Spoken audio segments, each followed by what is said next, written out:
In the same time ककाशी हताके अपने सुसानो को activate करता है ताकि वो मिनाटो को मार सके। डांजो इताची को मैनिपुलेट करता है और अपनी क्लैन का मैशिकर करने के लिए ऑर्डर देता है। जैसे ही इताची अपनी क्लैन का मैशिकर करने जाता है तभी उसके सामने आ खड़ा होता है ओबितो उचिहा। एक तरफ ओबितो उचिहा अपने क्लैन को प्रोटेक्ट करने की कोशिश करता है और दूसरी तरफ इताची अपने क्लैन को ही मैशिकर करने की कोशिश करता है। क्या होता अगर वो बड़ा सा मौत का पत्थर ओबितो के बदले ककाशी के ऊपर गिर जाता, और क्या होता अगर ओबितो के बदले मादरा ककाशी को मैनिपुलेट करता और अपने प्लान का हिस्सा बनाता। अगर ऐसा होता तो जितना आप सोच रहे हो कहानी उससे कई भयानक होती। सो वीडियो को करते स्टार्ट, लेट्स गो। इस पॉसिबिलिटी को पूरा करने के लिए हमें सीधा थॉट ग्रेट निंजा वार में जाना होगा, जहाँ same to same Kakashi, Obito, Rin एक ही टीम में होते हैं। कहानी की तरह सैंड शिनोबीज रिन को अगवा कर लेते हैं। अपने प्यार को बचाने के लिए ओबितो सैंड शिनोबीज से अकेले ही जा लड़ता है। जैसे ही ओबितो मुश्किल में होता है वैसे ही ककाशी आकर ओबितो की मदद करता है और दोनों मिलकर रिन को छुड़ा लेते हैं। भाग्य को कुछ और ही मंजूर था। सैंड शिनोबीज से भागने के दौरान ओबितो के बदले ककाशी उस बड़े से पत्थर के नीचे दब जाता है। मरने से पहले ककाशी हताके ओबितो को अपना एक छोटा सा नाइफ देता है जो कि उसके पिता की आखिरी निशानी थी। उसी दौरान अपने दोस्त को अपने सामने मरता देख ओबितो उचिहा अपना मांगेक्यो शारिंगान अवेकन कर लेता है। उसके बाद सेम ओरिजिनल कहानी की तरह ओबितो उचिहा सारे सैंड शिनोबीज को खत्म कर देता है। But according to the Madara's plan Rin is dead. But इस बार रिन को सैंड शिनोबीज ने मारा था। उसके बाद ओरिजिनल कहानी की तरह सारे लोग ककाशी के फ्यूनरल में होते हैं, जहां ओबितो खुद को कोस रहा होता है क्योंकि उसने अपने करीबी दोस्तों को नहीं बचा पाया था। ऑन दी अदर हैंड मादरा ने अपने हाइड आउट में ककाशी को बचा लिया था, जैसे उसने ओबितो को बचाया था। मादरा ओबितो को अपने प्लान में शामिल करना चाहता था, बट अनलकीली वहाँ पर ओबितो के बदले ककाशी होता है। अब यहाँ पर थोड़ा सा केस डिफरेंट होने वाला है। जैसे कि हमें पता है कि ककाशी बचपन से ही काफी शार्प माइंडेड है, और अगर ककाशी एक बार मादरा के हाइड आउट से बाहर निकल गया तो ये भूल ही जाओ कि ककाशी मादरा के तलाश में दोबारा आएगा। इसलिए मादरा उचिहा ककाशी हताके को अपने हाइड आउट से बाहर जाने ही नहीं देता। जैसे कि मैंने कहा था कि ककाशी बचपन से ही काफी स्मार्ट और शार्प माइंडेड था, इसलिए मादरा ककाशी को इजिली मैनिपुलेट नहीं कर सकता था, जैसे उसने ओबितो को मैनिपुलेट किया था। मादरा ककाशी को अपने प्लान का कठपुतला बनाने के लिए उसे रिन की डेथ और ओबितो की फेक डेथ के बारे में बताता है। रिन और ओबितो की डेथ की बात सुनकर ककाशी थोड़ा सा इमोशनल हो जाता है, but according to my story Kakashi खुद को संभाल लेता है। इतना सब करने के बाद भी मादरा उचिहा ककाशी को थोड़ा भी मैनिपुलेट नहीं कर पाता। अब मादरा के पास सिर्फ दो तरीके थे जिससे वो ककाशी को मैनिपुलेट कर सकता था और अपने प्लान में ऐड कर सकता था। पहला तरीका था ब्रेन को वॉश करना, एंड सेकेंड तरीका था ककाशी के बाप का मौत का बदला। और मादरा ककाशी को मैनिपुलेट करने के लिए सेकेंड प्लान को चूज करता है। मादरा ककाशी को बोलता है,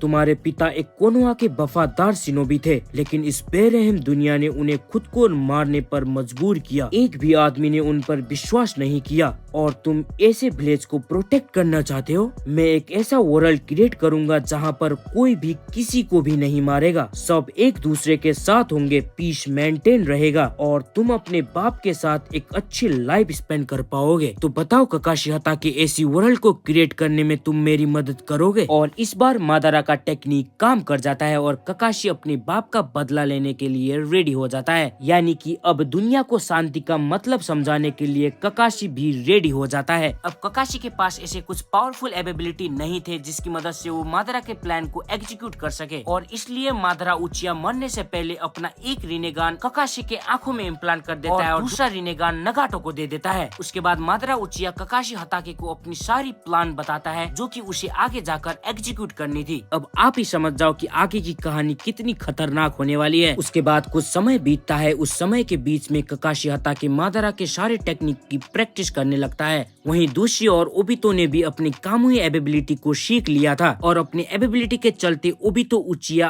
आनबू का चीफ बन गया था।